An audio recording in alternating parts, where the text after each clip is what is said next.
Hello दोस्तों, मैं शिबू यादव और स्वागत है आप लोगों का आपका यूट्यूब चैनल लर्न कंप्यूटर में।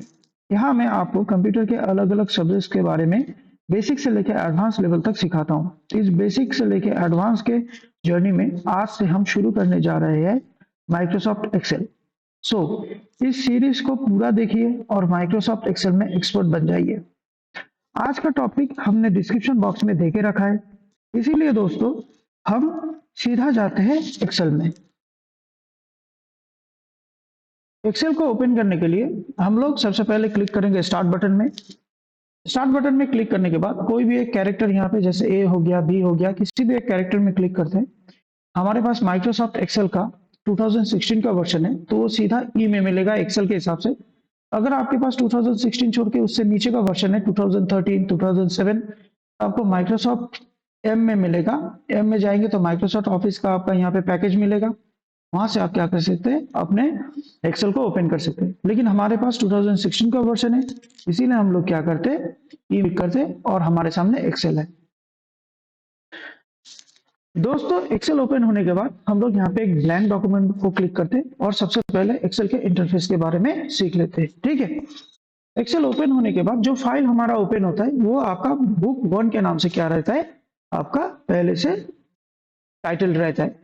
जब तक इसको हम लोग सेव नहीं करेंगे तब तक यहाँ पे बुक 1 नाम ही रहेगा। तो कोई भी फाइल जब हम लोग बनाएंगे, बनाने के टाइम में सबसे पहले हम लोग को जो चीज सीखना है वो है कि किस तरह से उसको हम लोग क्या कर सकते हैं, सेव कर सकते हैं। तो फाइल को सेव करना बहुत ही इंपॉर्टेंट चीज होता है। तो सबसे पहले हम लोग क्या करते हैं, टॉपिक में सेव से ही स्टार्ट करते हैं। तो किसी भी फाइल को, चाहे वो वर्ड का हो, एक्सेल का हो, पावर पॉइंट का हो, किसी भी फाइल को अगर आप सेव करना चाहते हैं तो सबसे पहले आपको जाना पड़ेगा सेव फाइल ऑफ टैब में। वहां से आप सेव में जाएंगे। सेव के बाद आप दिस पीसी में जाएंगे।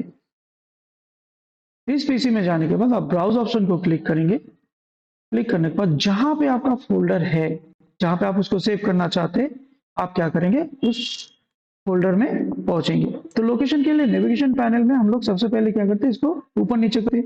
अगर आपके पास डायरेक्टली ये सामने है तो आप सीधा, मैं जैसे ई ड्राइव में सेव करना चाहता हूँ तो मैं ई ड्राइव में क्लिक करता हूँ और उसके बाद एजुकेशन कंप्यूटर सेंटर और एक्सेल बोल के एक फोल्डर है जिसके अंदर हम लोग क्या करते हैं, एक्सेल के फाइल को हम लोग वर्क बोल के सेव करते हैं। क्योंकि एक्सेल का ये कंटिन्यू सीरीज होने वाला है तो एक फाइल में ही हम लोग क्या करेंगे, जितना भी एक्सेल का कंटेंट है उसको हम लोग क्या करेंगे, स्टोर करेंगे। तो यहाँ पे सेव करने के लिए आप सेव बटन में क्लिक भी कर सकते हो या फिर ये हाईलाइटेड है, किस तरह से फाइल फोल्डर को सेव करना पड़ता है ये मैंने आपका जो फंडामेंटल वीडियोस है वहां पे मैंने देखे रखा है। तो यहाँ पे आप क्लिक करके एक्सेल को क्या करो, सेव करो। तो देखो एक्सेल जो है यहाँ पे क्या हो गया है, आपका वर्क बोल के आपका सेव हो गया। ठीक है, अभी हम लोग देखेंगे एक्सेल का क्या क्या कंटेंट है। कोई भी अगर हम लोग आपका वर्ड, एक्सेल, पावर पॉइंट खोलते हैं तो हमारे ऊपर ये रहता है, इसको रिबन बोला जाता है। ठीक है, रिबन क्या होता है, ये टैब जो होता है, जैसे file tab, home tab, insert tab, page layout tab, इनका जो ग्रुप होता है उसको रिबन बोला जाता है। ठीक है, इसके ऊपर का जो एरिया है ये टाइटल बार है, जहां पे ये टाइटल है, और लेफ्ट साइड में हम लोग मिनिमाइज, रिस्टोर और क्लोज बटन देख सकते हैं। ये बहुत ही बेसिक थिंग है। अभी में जब हम लोग इसको ओपन करेंगे तो हमारे पास एक वर्कबुक में क्या मिल रहा है, एक शीट मिल रहा है। 2016 में एक शीट है, इसको आप चाहे तो क्या कर सकते हैं, बाय डिफॉल्ट 3 शीट भी ला सकते हैं। जो आप अगर 2007 में देखेंगे तो 3 शीट ओपन होता है एक साथ। 2013 में 3 शीट ओपन हो सकता है, जिसको हम लोग यहाँ से क्या कर सकते हैं, चेंज कर सकते हैं। ठीक है, अभी हम लोग जब एक्सेल के शीट को देखेंगे तो एक्सेल के शीट में हम लोग को क्या मिलेगा, एक शीट जो होता है वो कॉलम, यहाँ पे रिप्रेजेंट है A B C D column, और जो रो है 1 2 3 4 रो के कॉम्बिनेशन से बना हुआ रहता है। मतलब एक शीट रो एंड कॉलम के कॉम्बिनेशन में बना हुआ रहता है, जिसका वर्टिकल जो लाइन्स है इसको कॉलम बोला जाता है और हॉरिजॉन्टल लाइन्स को क्या बोला जाता है, रो बोला जाता है। ठीक है, अभी हम लोग अगर यहाँ पे देखेंगे तो यहाँ पे हम ए बी सी डी करके जो है, एक्सेल में कितने कॉलम्स रहता है, टोटल नंबर ऑफ कॉलम्स जो एक्सेल में रहता है वो है 16,384, 16,384। और इसी तरह से अगर हम लोग रो की बात करेंगे तो रो रहता है 10,48,576, 10,48,576। अगर हम लोग ये कॉलम के हिसाब से एकदम लास्ट कॉलम में जाना चाहते हैं तो आप पहला सेल में क्लिक करो, अपना कीबोर्ड का कंट्रोल की दबा के आप राइट एरो को क्लिक करो तो आपको सबसे लास्ट कॉलम में वो क्या करेगा, जंप करके पहुंचा देगा जिस कॉलम का सीरीज नाम है XFD। सिमिलरली अगर यहाँ से आप कंट्रोल बटन दबा के लेफ्ट की को करते हो तो आपका क्या होगा, वापस ए कॉलम में चला आएगा। एक ही तरह से दोस्तों अगर हम लोग कंट्रोल की दबा के बॉटम एरो को क्लिक करेंगे तो सीधा 10,48,576 जो रो नंबर है वहां पे पहुंच जाएंगे, और कंट्रोल दबा के अप एरो को प्रेस करेंगे तो हम लोग वापस पहला जो रो है वहां पे पहुंच जाएंगे। ठीक है, अभी अगर हम लोग देखते हैं हमारे पास इतना शीट 1 है दोस्तों, यहाँ पे हम लोग क्या कर सकते हैं, मल्टीपल शीट में काम कर सकते हैं, और एक्सेल में हम लोग 255 शीट्स क्या करते हैं, एक एक्सेल वर्कबुक में आपका खोल सकते हैं। ठीक है, ये जो प्लस आइकॉन है यहाँ पे जैसे ही आप क्लिक करेंगे आपके लिए एक नया शीट क्या हो जाएगा, ओपन हो जाएगा। देख सकते हैं जैसे हमारे पास पहले शीट 1 था, अभी हमारे पास क्या आ गया है, शीट 2 भी आ गया है। ठीक है, अभी हर एक शीट जो रो एंड कॉलम से बना हुआ रहता है दोस्तों, ये रो एंड कॉलम जहां पे इंटरसेक्ट होता है दोस्तों उस जगह को बोला जाता है सेल। ठीक है, और हर एक सेल का ये नेम बॉक्स में क्या दिया जाता है, नाम दिखाया जाता है जिसको बोला जाता है सेल रेफरेंस। ये एक्सेल का क्या है, बेसिक कॉन्सेप्ट है जहां पे हम लोग क्या कर सकते हैं, देख सकते हैं कि हमारा रो कॉलम से बना हुआ सेल होता है जो रो एंड कॉलम का इंटरसेक्शन पॉइंट में रहता है, और नाम हम लोग कॉलम और रो को मिला के बनाते हैं। जैसे यहाँ पे ए कॉलम का 1 नंबर रो, इसी तरह से अगर आप एच कॉलम का 3 नंबर रो में जाते तो आप नेम बॉक्स में देखोगे किसका नाम आ रहा है, H3। ये जो दोस्तों जो सेल का जो नाम दिखा रहा है ना, इसको एक्सेल में सेल रेफरेंस भी बोला जाता है। ये रेफरेंस नंबर है सेल का। ठीक है, जिससे हम लोग सेल को क्या कर सकते हैं, पहचान सकते हैं। जैसे ये A1 है, B1 है, C1 है, D1, इस तरह से नीचे जाएंगे तो A5, B5, C5, D5। तो ये आ गया हमारा बेसिक रो एंड कॉलम का। अभी हम लोग क्या करते हैं, टाइम नहीं वेस्ट करके हम लोग अपना टॉपिक जो है उसमें हम लोग एडिशन, सब्ट्रैक्शन, मल्टीप्लिकेशन, डिवीजन और परसेंटेज को किस तरह से कर सकते हैं, या फिर एकदम basic configuration cell on column का कैसे कर सकते हैं तो देखते हैं। ठीक है, तो हम लोग क्या करेंगे बच्चों, दोस्तों कि सबसे पहले आप ऊपर से 2 रो को छोड़ दो क्योंकि हमको ऊपर में कुछ काम करना है, और लेफ्ट साइड से एक कॉलम को हम लोग छोड़ देंगे। जैसे एक कॉलम में कुछ नहीं करेंगे अभी, और 1 एंड 2 नंबर रो को क्या करेंगे हम लोग छोड़ के, ये जो है B3 से हम लोग क्या करेंगे, स्टार्ट करेंगे। तो सबसे पहले हम लोग यहाँ पे लिखेंगे सीरियल नंबर। ठीक है, मैं कैप्स लॉक ऑन करके SL नंबर लिखता हूँ, SL नंबर। उसके बाद प्रोडक्ट नेम।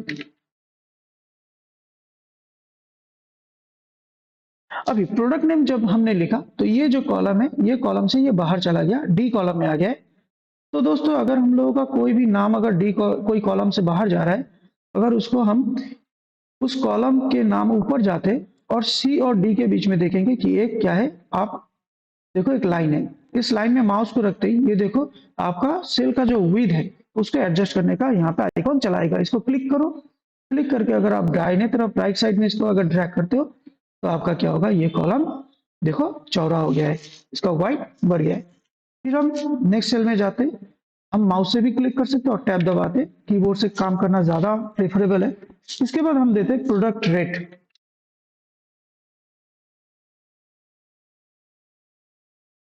प्रोडक्ट रेट लिखने के टाइम में हम लोग यह देख सकते हैं कि प्रोडक्ट रेट भी क्या हो रहा है, नेक्स्ट कॉलम में आ रहा है। तो प्रोडक्ट का नाम चौड़ा हो सकता है। प्रोडक्ट रेट को अगर हम लोग एक ही सेल में एडजस्ट करना चाहते हैं तो यहाँ पे हमारे पास दोस्तों एक ऑप्शन है रैप टेक्स्ट। इसको आप जैसे ही क्लिक करोगे आपका जो टेक्स्ट है नीचे की तरफ क्या होगा, एडजस्ट हो जाएगा, आपको कॉलम को और एक्सटेंड नहीं करना पड़ेगा। ठीक है, उसी तरह से हम लोग लिखते हैं प्रोडक्ट यूनिट। प्रोडक्ट यूनिट में भी हमारा क्या आ रहा है, आपका ये कॉलम को क्रॉस कर रहे हैं, रैप टेक्स्ट करते हैं। तो इस तरह से हम लोग लिखते जाते हैं, प्रोडक्ट यूनिट, प्रोडक्ट क्वांटिटी, फिर हम लोग प्रोडक्ट कॉस्ट। जैसे हमने बैक टू बैक लिखा, देखो प्रोडक्ट यूनिट, यूनिट ये क्या हो गया आपका, प्रोडक्ट क्वांटिटी हाइड हो गया, क्यों, क्योंकि उसके सेल के पीछे चला जा रहा है। तो इसको हम लोग क्या करेंगे, सब लिख लेंगे, लिखने के बाद हम लोग क्या करेंगे, उसको रैप टेक्स्ट कर लेंगे। प्रोडक्ट कॉस्ट के बाद डिस्काउंट ऑफ 25%। नेक्स्ट हम लोग का आएगा प्रोडक्ट कॉस्ट आफ्टर डिस्काउंट।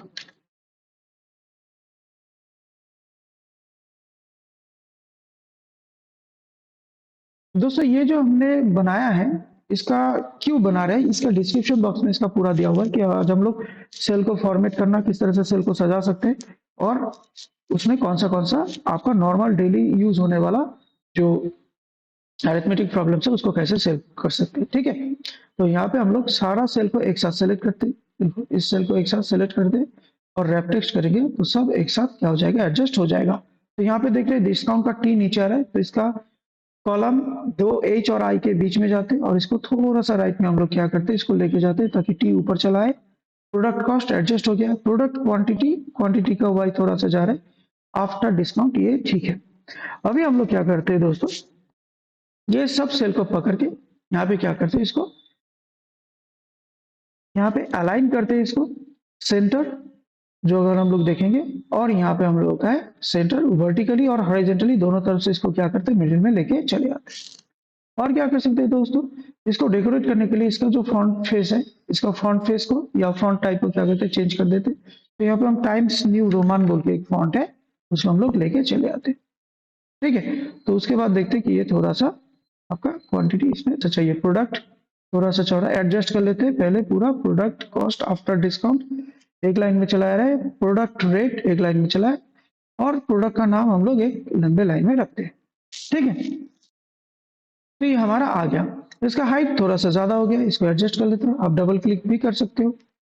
तो रो जैसे हम कॉलम का विड्थ को एडजस्ट कर सकते हैं, उसी तरह से रो के हाइट को भी हम लोग क्या कर सकते हैं, यहाँ से एडजस्ट कर सकते हैं। ठीक है, अभी हम लोग और क्या कर सकते हैं, कोई भी सेल को एक से ज्यादा सेल हमारा यहाँ पे जैसे सीरियल नंबर से लेके आपका यहाँ प्रोडक्ट कॉस्ट तक, एक से ज्यादा सेल को अगर आप सिलेक्ट करते हो तो देखो रैप टेक्स्ट के नीचे एक ऑप्शन है मार्ज एंड सेंटर, इसको आप क्लिक करोगे तो मैक्सिमम जो सेल है आपका, जो सिलेक्टेड सेल है वो क्या हो जाएगा, आपका मार्ज हो जाएगा।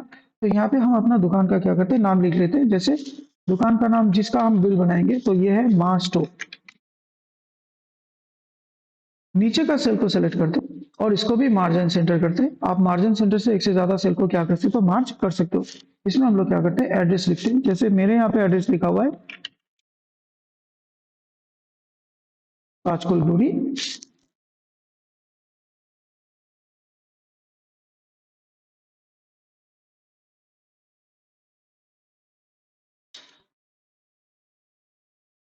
इस तरह से हमने एक एड्रेस लिख लिया। अब इसको भी थोड़ा सा डेकोरेट करते हैं। जैसे ये कॉलम है, ये माँ स्टोर का जो आपका डिटेल्स है, इसका रो को हम लोग क्या करते हैं, जैसे कॉलम इसका रो का हाइट को 1 और 2 के बीच में जो है, ये आपका हाइट एडजस्ट करने का जो पॉइंट है वहां पे जाते हैं और उसके बाद क्या करते हैं, इसको हाइट को थोड़ा बढ़ा देते और इसके बाद इसका फ्रंट साइज को थोड़ा सा इंक्रीज करते। ये जो है आपका 2A दिया हुआ है, increase font size and decrease font size. आप इसे क्या कर सकते हैं, इसको बड़ा छोटा कर सकते हो, या फिर यहाँ पे सीधा आप जितना साइज का फॉन्ट बनाना चाहते हो लिख सकते हो। हम इसको थोड़ा सा और हाइट को देते हैं और यहाँ से भी हम लोग वर्टिकली और हॉरिजॉन्टली इसको क्या करते हैं, सेंटर में रखते हैं। और यहाँ से जाके हम लोग अल्जेरियन जो फॉन्ट है उसको दे देते हैं, तो हमारा फॉन्ट आ गया। आप चाहो तो यहाँ से फॉन्ट कलर को भी क्या कर सकते हो, चेंज कर सकते हो। ठीक है, इसके बाद इसके हाइट को थोड़ा सा हम लोग क्या करते हैं, इंक्रीज करते हैं और इंक्रीज करने के बाद इसको भी सेंटर में रखते हैं और इसका भी टाइम्स न्यू रोमन जो फॉन्ट फेस है वो दे देते हैं। तो यहाँ पे आ गया। अभी देखो सीरियल नंबर में हम लोग क्या कर सकते हैं, प्रोडक्ट को यहाँ पे बैठा सकते हैं। तो क्या क्या प्रोडक्ट हम लोग देंगे, इसको हम लोग सीरियल नंबर देके दे देते हैं। जैसे यहाँ पे बिल बनना है तो सीरियल नंबर 1 2 3 4 इस तरह से आप क्या कर सकते हो, टाइप कर सकते हो।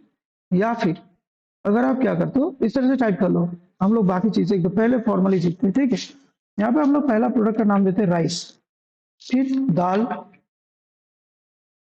उसके बाद मस्टर्ड ऑयल सरसों का तेल, और एक प्रोडक्ट का नाम देते हैं हम लोग बाथ सोप, नहाने का साबुन। अभी देखो इसके नीचे जो कैलकुलेशन होगा, इसका टोटल निकालने के लिए यहाँ पे हम लोग क्या देते हैं, टोटल आपका टोटल अमाउंट दे देते हैं, टोटल अमाउंट।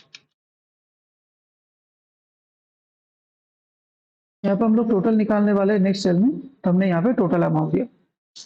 अब देखो दोस्तों कि ये जो टोटल अमाउंट है इसको हम लोग क्या करते हैं, ये जो सीरियल नंबर है वहां से लेके टोटल अमाउंट का जो सेल है उसमें जाके इसको हम लोग मार्जिन सेंटर कर देते हैं।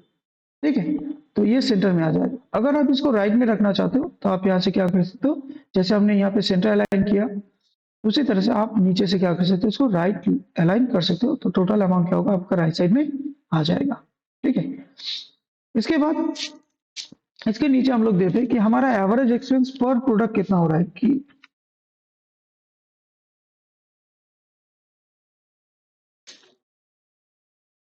एवरेज एक्सपेंस पर प्रोडक्ट। इसमें भी हम लोग क्या करते हैं, इसको सेलेक्ट करते और इसको मार्च कर देते और इसका अलाइनमेंट भी राइट में ले लेते। टोटल अमाउंट एवरेज एक्सपेंस पर प्रोडक्ट, मैंने यहाँ पे जितना प्रोडक्ट खरीदा है जैसे राइस, दाल, बाथ सोप, मस्टर्ड ऑयल, ठीक है, तो इसका जब टोटल अमाउंट हमारा खर्चा हो रहा है तो एवरेज कितना हो रहा है प्रोडक्ट के क्वांटिटी के हिसाब से, तो यहाँ पे हम लोग उसका एवरेज को निकालेंगे। अभी हमारा यहाँ पे लगभग क्या हो गया है, ये एक स्ट्रक्चर तैयार हो गया है। इसी तरह से दोस्तों हम लोग लेफ्ट साइड में जो कॉलम को हमने छोड़ के रखा था इसको पूरा सेलेक्ट करते हैं और पूरा सेलेक्ट करने के बाद हम लोग क्या करते हैं, इसको मार्जिन सेंटर करते हैं। जैसे इसमें मार्जिन सेंटर करेंगे ये पूरा सेल एक साथ क्या हो जाएगा, आपका मार्ज हो जाएगा जितना भी सारा सेलेक्टेड सेल था। इसमें हम लोग वेलकम, ठीक है, वेलकम लिखने के बाद दोस्तों यहाँ पे हम लोगों के पास और एक ऑप्शन है, जैसे हमने यहाँ पे रैप्टिक सीखा, मार्जिन सेंटर सीखा, अलाइनमेंट सीखा, और एक ऑप्शन है हमारे पास यहाँ पे, वो है ओरिएंटेशन। हम लोगों का टेक्स्ट का ओरिएंटेशन को हम लोग यहाँ से क्या कर सकते हैं, चेंज कर सकते हैं। जैसे आप अगर ऐसे करोगे एंगल के साथ तो वो क्लॉकवाइज एंगल हो जाएगा, काउंटर क्लॉकवाइज। उसी तरह से एंगल को क्लॉकवाइज घुमा सकते हैं। ठीक है, अगर हम लोग चाहते हैं कि हमारा डिजाइन थोड़ा सा दिखे तो इस तरह से हम लोग इसको वेलकम को ऊपर से नीचे की तरफ कर सकते हैं। यहाँ पे टेक्स्ट हमारा बॉटम में आ रहा है क्योंकि यहाँ पे बॉटम अलाइन है। अगर हम लोग देखते हैं तो इसको हम लोग क्या करते हैं, सेंटर अलाइन कर देते हैं। इसका भी फॉन्ट साइज को आप यहाँ से भी चेंज कर सकते हो और यहाँ से इंक्रीज भी कर सकते हो। फॉन्ट फेस को यहाँ पे जाके इसको डेकोरेट करने के लिए हम लोग अल्जीरियन यहाँ पे भी कर देते हैं, तो ये हमारा वेलकम आ गया। ठीक है, अब बाकी यहाँ पे जो हमारा टेक्स्ट है वो टेक्स्ट क्या हो रहा है, यहाँ पे कुछ नॉर्मल टेक्स्ट है, इसको भी हम लोग टाइम्स न्यू रोमन में कन्वर्ट कर देते हैं, तो जो पूरा टेक्स्ट है वो हमारा टाइम्स न्यू रोमन में आ गया है। तो दोस्तों देख सकते हो कि एक्सेल में हम लोग किस तरह से क्या कर सकते हैं, अपना हिसाब से अपने जो सेल्स है, रो है एंड कॉलम्स है उसको फॉर्मेट कर सकते हैं। ठीक है, और क्या कर सकते हैं, जैसे यहाँ पे हम लोग ने टेक्स्ट को सिलेक्ट किया और टेक्स्ट को सिलेक्ट करने के बाद हमने फॉन्ट कलर को चेंज करना देखा है। इसका फॉन्ट कलर को क्या करते हैं, हम लोग यहाँ पे चेंज कर देते, कोई भी फॉन्ट कलर देते, जैसे ये फॉन्ट कलर है। और उसके साथ साथ यहाँ से हम लोग उसका जो फील है, जो सेल है, सेल को भी कलर कर सकते हैं। जैसे सेल का कलर हमने येलो दे दिया और यहाँ पे हमारा, ठीक है, तो इसका फॉन्ट को हम लोग दूसरा कुछ कलर देते हैं।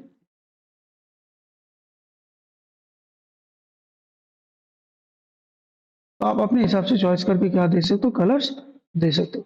ठीक है, अभी ये जो चीज है ये अगर हम लोग प्रिंट करने जाएंगे ना दोस्तों, प्रिंट करने जाएंगे तो यहाँ पे क्या होगा, इसके चारों तरफ बॉर्डर्स नहीं दिखेंगे क्योंकि जो शीट होता है ना, कोई भी एक्सेल का शीट वो ब्लैंक शीट होता है। और यहाँ पे जो आपका दिया हुआ है जो भी, ये क्या है, आपका ग्रिड लाइन्स है, ये आपको गाइड करने के लिए है। तो व्यू में जाके अगर हम लोग ग्रिड लाइन्स को हटा देंगे तो हम लोग देख सकते हैं कि ये मेरा ब्लैंक शीट है। ठीक है, तो ग्रिड लाइंस के साथ साथ हमारा जब प्रिंट आउट होगा तो इसका चारों तरफ का मार्जिन दिखे, इसके लिए होम में हम लोग का क्या दिया हुआ है, आपका मार्जिन भी दिया हुआ है। तो पूरा हम सिलेक्ट करते हैं, हमारा जितने भी आपका काम करने का एरिया है उसको सिलेक्ट करके अगर हम लोग यहाँ पे मार्जिन को एक्टिव करते हैं तो मार्जिन को एक्टिव, बॉर्डर्स को एक्टिव करते ही देखो चारों तरफ बॉर्डर्स आ जाएगा। अभी क्या है कि हम लोगों ने देखा है कि जैसे हमने प्रिंट ऑप्शन को क्लिक किया तो यहाँ पे क्या आ रहा है, एक लाइन आ रहा है। ठीक है, आप देख सकते हो यहाँ पे हमारा क्या आएगा, एक लाइन आएगा। तो ये जो लाइन आ रहा है, इस लाइन से हमको समझ में आ जाएगा कि ये जो हमारा प्रिंट आउट के चरण में ये पोर्शन जो है ये हमारा एक पेज में रहेगा और ये दूसरे पेज में चला जाएगा। अगर हम एक्सेल का व्यू को भी चेंज करेंगे, जैसे एक्सेल जो रहता है वो क्या रहता है, आपका जो डाटा शीट व्यू में रहता है, इसको अगर प्रिंट लेआउट में अगर हम लोग क्लिक करते हैं, नीचे से प्रिंट लेआउट व्यू में क्लिक करेंगे तो देखो ये दोनों सेपरेट हो गया। तो एक पेज में आने के लिए ये सेल्स को हमको जो कॉलम्स है उसको एडजस्ट करना पड़ेगा, या फिर आप लोग एक काम कर सकते हो, ये जैसे आपका पोर्ट्रेट में है, ठीक है, इसको आप क्या करो, जो पेज लेआउट है वहां पे जाके इसका ओरिएंटेशन लैंडस्केप कर दो, तो क्या होगा, पेज जो है वो आपका घूम जाएगा और सारा यहाँ पे आ जाने वाला है। ठीक है, अभी हम लोग यहाँ पे क्या करते हैं, काम करते हैं। इसको नॉर्मल व्यू में लेके जाते हैं तो मेरा जो आपका प्रिंटेड एरिया है वो दिखा रहा है कि यहाँ तक प्रिंट होगा, एक ही पेज में मेरा पूरा आ गया। अभी हम लोग बाकी टॉपिक की तरफ जाते हैं। ये हमारा अरेंजमेंट हो गया। किसी भी काम करने से पहले सेल को हमने पूरा सजा लिया। किस तरह से हम लोग होम टैब का यूज कर सकते हैं वो भी हमने देख लिया। ठीक है कि font face, font colour, font size, इसको छोड़ के भी आप इसको सिलेक्ट करके क्या कर सकते हो, बोल्ड, इटैलिक, अंडरलाइन, जो भी चाहे आप उसको कर सकते हो। बोल्ड में भी कर सकते हो। ठीक है, अभी हम लोग इसमें डेटा इनपुट करते हैं। और क्या हो सकता है डेटा इनपुट में दोस्तों, अगर आपका कोई गलती हो गया तो आप किसी भी सेल में जाओ, माउस से डबल क्लिक करो उसके ऊपर। अब डबल क्लिक करते ही यहाँ पे इंसर्ट ऑप्शन आ जाएगा। जैसे यहाँ पे हमारा डॉट मिसिंग है तो इसको सेलेक्ट करके एंटर कर दिया हमने। इसके बाद प्रोडक्ट, आप अपने हिसाब से प्रोडक्ट का रेट, जैसे राइस का रेट कितना हो सकता है, हम लोग के यहाँ पे राइस का रेट जैसे 40 रुपीज, 45 रुपीज अराउंड है। इसके बाद दाल, इसको 120 रुपीज। ठीक है, मस्टर्ड ऑयल जैसे 170 अराउंड है, 175। और बाथसोप, एक अच्छा वाला बाथसोप अगर लेते हो तो आपको 35 रुपीज जैसा ये आपका आता है। ठीक है, ये जो हमने डेटा डाला, यहाँ पे हमने टेक्स्ट डाला है और ये जनरल दिखा रहा है। ये जो हमने प्रोडक्ट का रेट डाला ये एक्चुअल करेंसी है, इसीलिए यहाँ से जाकर हम लोग क्या कर सकते हैं, यहाँ पे करेंसी को चूज कर सकते हैं। ठीक है, तो यहाँ पे जो हमारा टाइप है वहां पे जाके हम जैसे ही करेंसी को या अकाउंट या करेंसी को चूज करेंगे तो हमारा क्या आएगा, यहाँ पे आ जाएगा रुपीज में।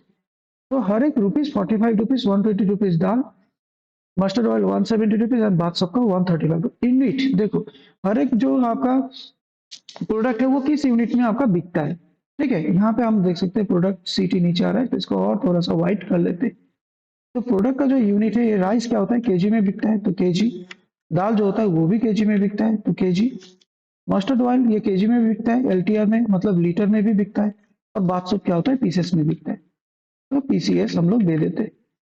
प्रोडक्ट क्वांटिटी के अंदर प्रोडक्ट हमको खरीदना है तो सोचो कि राइस हम 25 किलो का खरीद रहे हैं, और अगर हम लोग लेते आपका दाल लेते ये 5 किलो का लेते। ठीक है, उसके बाद हम लोग mustard oil 3 litre mustard oil लेते क्वांटिटी, और बाथ सोप हम लोग 5 पीस ले लेते। अभी हमारा प्रोडक्ट कॉस्ट कितना है, प्रोडक्ट का टीवी नीचे आ गया, इसको थोड़ा सा एडजस्ट करते। प्रोडक्ट कॉस्ट कितना आएगा, तो अगर हम लोग 45 रुपीज का 25 किलो अगर क्या लेते आपका राइस लेते तो सिंपल सा बात है कि ये जो दोनों सेल है, 45 का सेल और 25 का सेल को अगर हम मल्टीप्लाई करेंगे तो हो जाएगा। तो यहाँ से हम लोग इक्वल्स टू साइन देना बिल्कुल जरूरी है। अगर आप क्या कर रहे हैं, फॉर्मूला का यूज कर रहे हैं। इक्वल्स टू साइन देने के बाद आप 45 में क्लिक करोगे। 45 में क्लिक करने के बाद जिस सेल के साथ इसको मल्टीप्लाई करना है तो मल्टीप्लाई साइन देंगे, और जिस सेल में उसका क्वांटिटी दिया हुआ है इसको हम लोग क्या करेंगे, सेलेक्ट करेंगे और एंटर दबाते ही क्या होगा, टोटल क्वांटिटी हमारा आ जाएगा। इस तरह से बाकी को भी हम लोग कर सकते हैं। इक्वल्स टू जो हमारा प्रोडक्ट का रेट का cell multiplied by product quantity, enter करते ही क्या होगा, हमारा टोटल प्रोडक्ट कॉस्ट आ जाएगा। इक्वल्स टू जिस सेल में हमारा प्रोडक्ट का रेट है मल्टीप्लाइड बाय प्रोडक्ट का क्वांटिटी, एंटर करते ही ये आ जाएगा।